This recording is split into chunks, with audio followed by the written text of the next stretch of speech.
Et ce n'est pas parce que Dieu serait mauvais ou parce que Dieu punirait. Dieu est toujours Dieu. Et les attributs qu'on lui reconnaît sont immuables. Dieu est bon. Dieu est foncièrement bon. La bonté de Dieu et la justice de Dieu vont dans ce sens. La justice, ça veut dire que ce que tu fais, tu en récoltes les conséquences. Qui sème le vent récolte la tempête.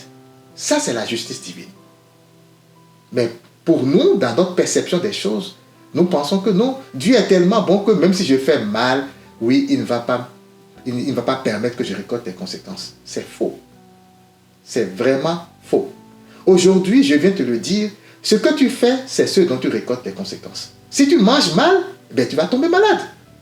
Si tu manges mal, tu vas avoir des maladies qui vont avec.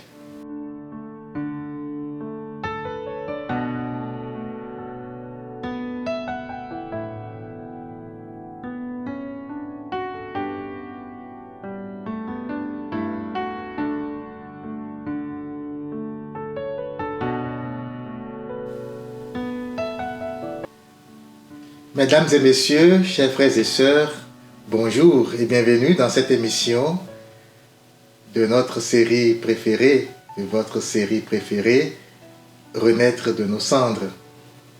Aujourd'hui, mon message pour vous est assez simple et assez court. Vous avez toujours le choix. Tu as toujours le choix. Point final. Je suis conscient qu'un tel message peut heurter pas mal de gens. Bien nombre de personnes estiment en effet aujourd'hui que ce qui leur arrive dans leur vie, en tout cas, vient d'autres sources que de leur esprit, que de leur croyance, que de leur choix. Beaucoup de gens vont avoir tendance en se basant justement sur leur conditionnement, sur leurs croyances, sur la perception qu'ils ont de leur vie, de leur expérience, ils vont avoir tendance à incriminer l'autre pour ce qui leur arrive. Et la plupart du temps, la personne ou l'entité la plus incriminée, à qui on porte le plus de chapeaux dans cette dynamique, c'est une entité invisible du nom de Satan ou de diable ou autre chose. Mais aujourd'hui, je viens te donner ce message assez simple. Tu as toujours le choix. Vous avez toujours le choix. Bien que cela puisse nous heurter, surtout si quelqu'un est dans une situation où il estime qu'il est vraiment lésé, qu'il est vraiment frustré par la vie, il va se dire, mais qu'est-ce que j'ai fait de mal? Pourquoi ceci m'arrive-t-il? Et pourquoi ce message que je suis celui qui a créé cela? Oui, nous avons toujours le choix. Et les choses qui nous arrivent sont les conséquences de nos choix. Alors, comment comprendre tout ceci? Voilà ce dont nous allons parler aujourd'hui dans cet enseignement. Le choix, qu'est-ce que c'est? C'est un désir, c'est une pensée, c'est une décision, c'est une parole, c'est une action. En résumé, le choix, c'est une énergie que nous dégageons.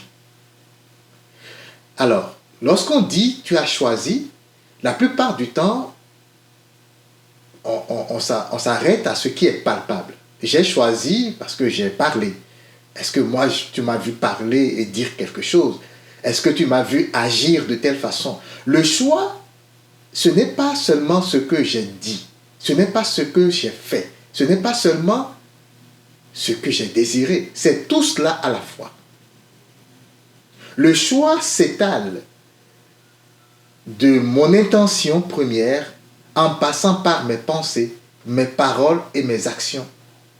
Le choix va s'étaler sur tout cet éventail de choses qui se passent à chaque instant en chacun de nous. Alors, est-ce que j'ai choisi de faire telle affaire? Est-ce que j'ai choisi que telle chose m'arrive? Je ne peux le savoir que si je m'apaise, j'apaise mon esprit et que je repars dans mes pensées, dans mes désirs, dans mes intentions et que je scrute, je traque chaque émotion pour voir quelles sont les pensées qui à ce moment-là m'ont traversé et comment est-ce que je me sentais. Parce que, figurez-vous, lorsque j'ai une certaine pensée, par exemple, la pensée que je ne veux pas tomber malade, et que maintenant, je commence à me sentir comme quelqu'un qui va tomber malade. Alors, j'ai la peur de tomber malade, et cette peur-là se transforme en quelque chose comme je redoute la maladie. Donc, dans mon esprit, le mot maladie commence à devenir récurrent. Même si je n'ouvre pas ma bouche pour parler de ça, même si je ne fais de façon visible par les autres rien qui aille dans ce sens, eh bien, moi, dans ma conscience ou dans mon inconscient, je fais des choses qui vont dans ce sens. Je pense fréquemment. Et du fait que j'ai peur de cela, ben, je fais inconsciemment des choses qui ramènent à cela.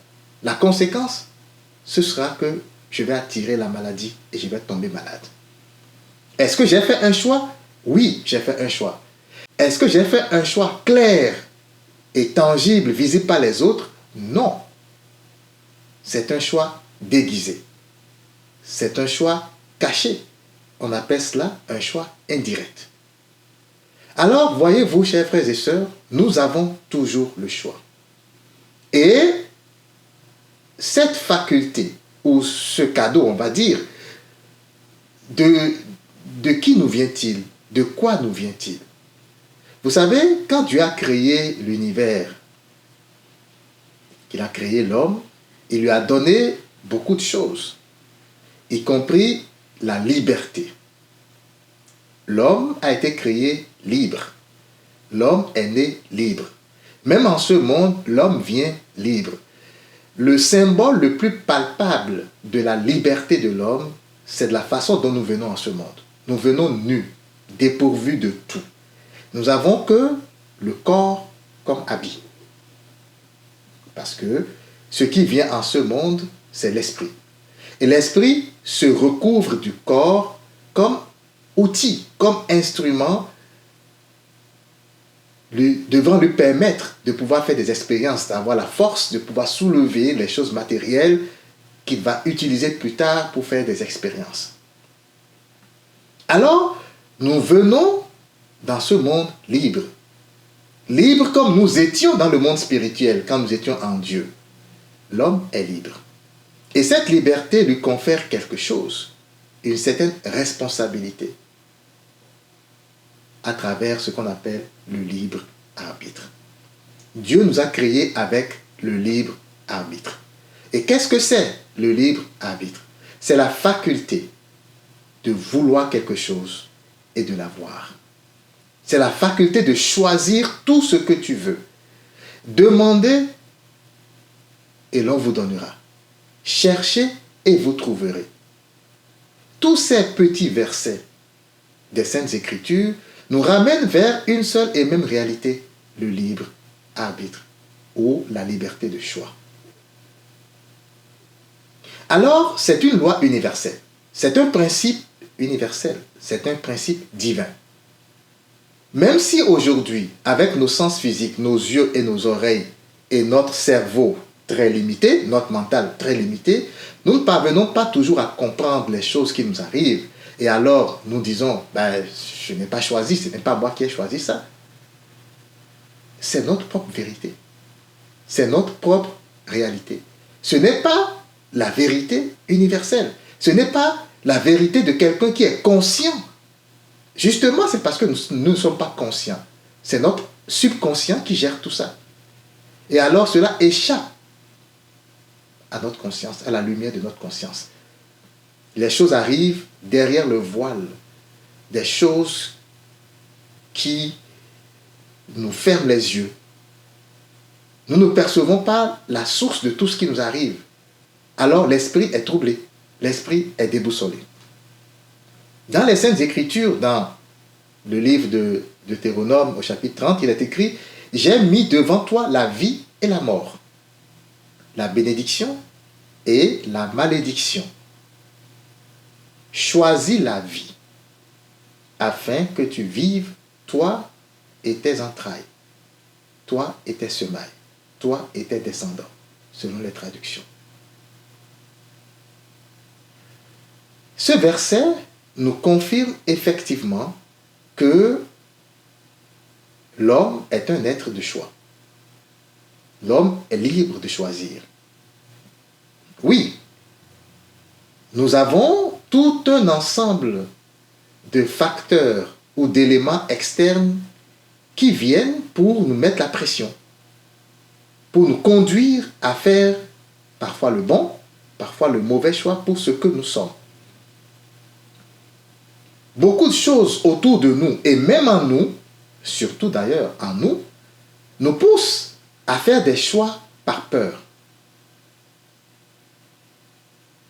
Il n'empêche que nous avons choisi. Si quelqu'un met un fusil sur moi et veut tirer sur moi, je dois faire un choix. Je peux faire un choix. Si je le veux, je peux céder à ce qu'il veut, ce qu'il me demande. Ou alors, je peux choisir de dire « tue-moi ». D'ailleurs, il y a un film dont j'ai oublié le titre.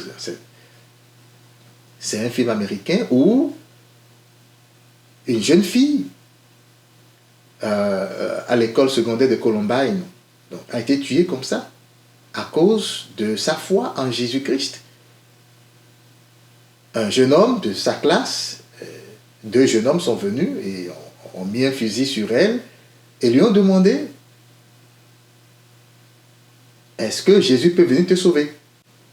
Est-ce que tu vas toujours continuer à proclamer ta foi en Jésus-Christ » Et cette jeune fille a dit « Oui, je vais continuer. » Et ils ont tiré sur elle. Elle est décédée, elle est morte. Elle est allée rejoindre la maison du Père. Parce qu'elle a choisi. Elle aurait pu faire un choix sous le coup de la peur. Elle dit non, je ne vais pas mourir. Laissez-moi, je ne vais pas mourir, je renonce. Peut-être qu'ils allaient la laisser. Nous faisons toujours des choix. Et la plupart de nos choix, justement, sont des choix basés sur la peur.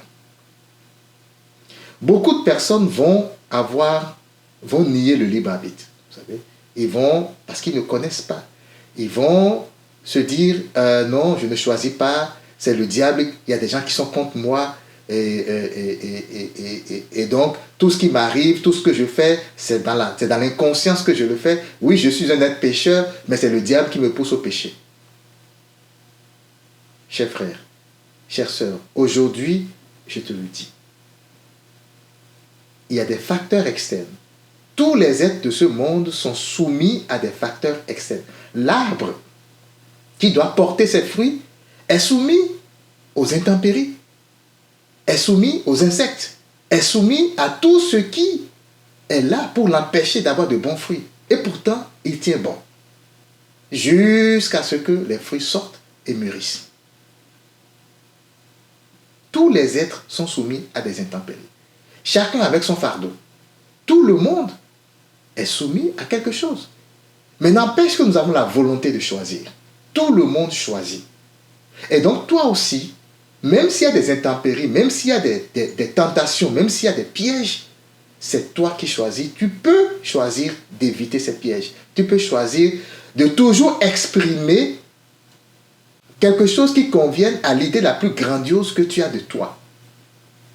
Si tu penses que toi, tu n'as pas le désir en toi d'être une telle ou une telle personne, ben tu n'as pas cette pensée, tu n'as pas cette action, tu n'as pas cette parole, tu ne fais pas ce choix, tu n'as pas ce désir.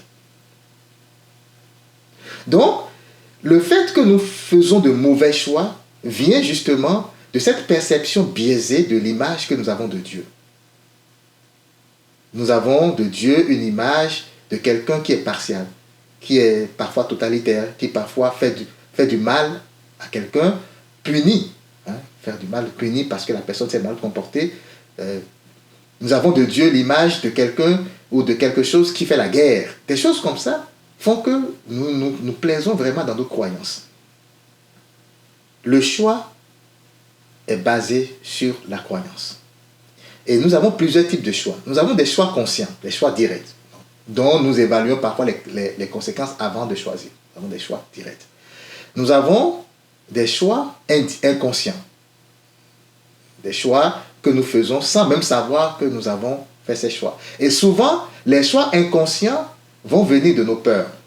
Si par exemple, j'ai peur de perdre mon enfant, ben, je vais faire une série de choix quand il va tomber malade. Et tous ces choix seront de nature à pouvoir le sauver.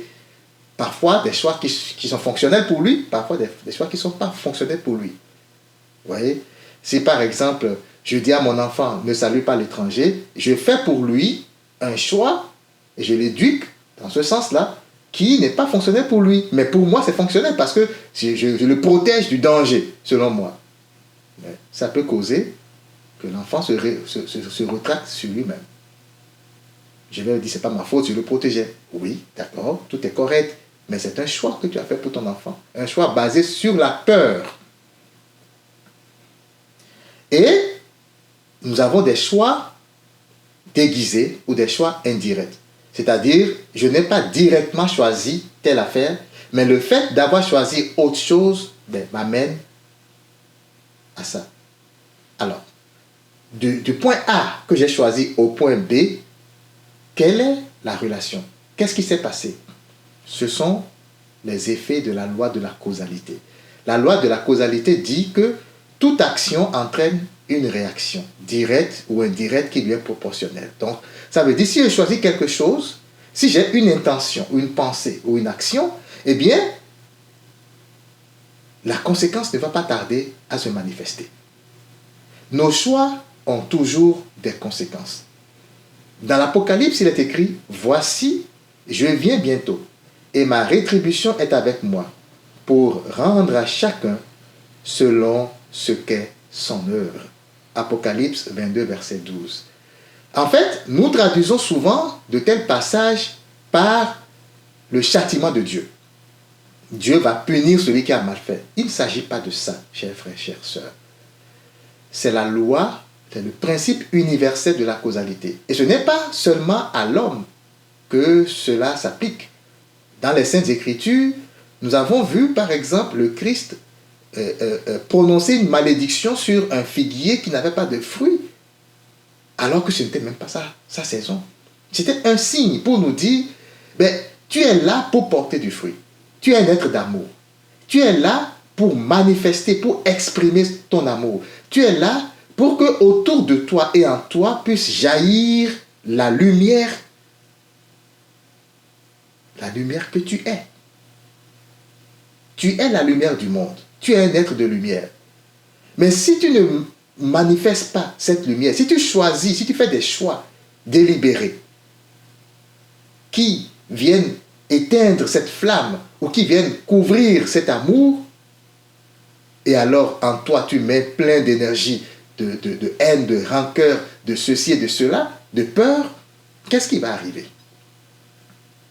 Tu vas devenir complètement inutile pour toi-même et pour les autres. Tu vas devenir une occasion de chute pour les autres. Alors, ton âme même va être gênée pour toi. Ton âme même va se dire, mais qu'est-ce qu'il fait dans le monde? Il s'est complètement oublié. Tu vas attirer à toi des conséquences très fâcheuses. Et ce n'est pas parce que Dieu serait mauvais ou parce que Dieu punirait. Dieu est toujours Dieu. Et les attributs qu'on lui reconnaît sont immuables. Dieu est bon. Dieu est foncièrement bon. La bonté de Dieu et la justice de Dieu vont dans ce sens. La justice, ça veut dire que ce que tu fais, tu en récoltes les conséquences. Qui sème le vent récolte la tempête.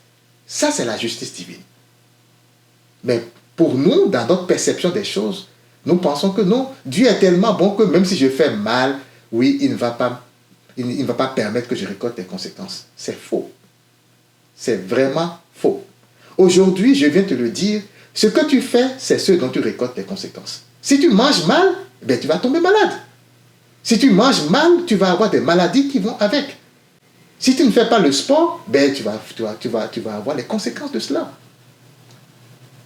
Si tu as peur et que tu prends la direction de gauche au lieu de la direction de droite, au lieu de dire la vérité, tu mens, eh bien, les conséquences vont se faire sentir. Et tu vas les assumer. Voilà, chers frères, ce qu'il faut retenir aujourd'hui.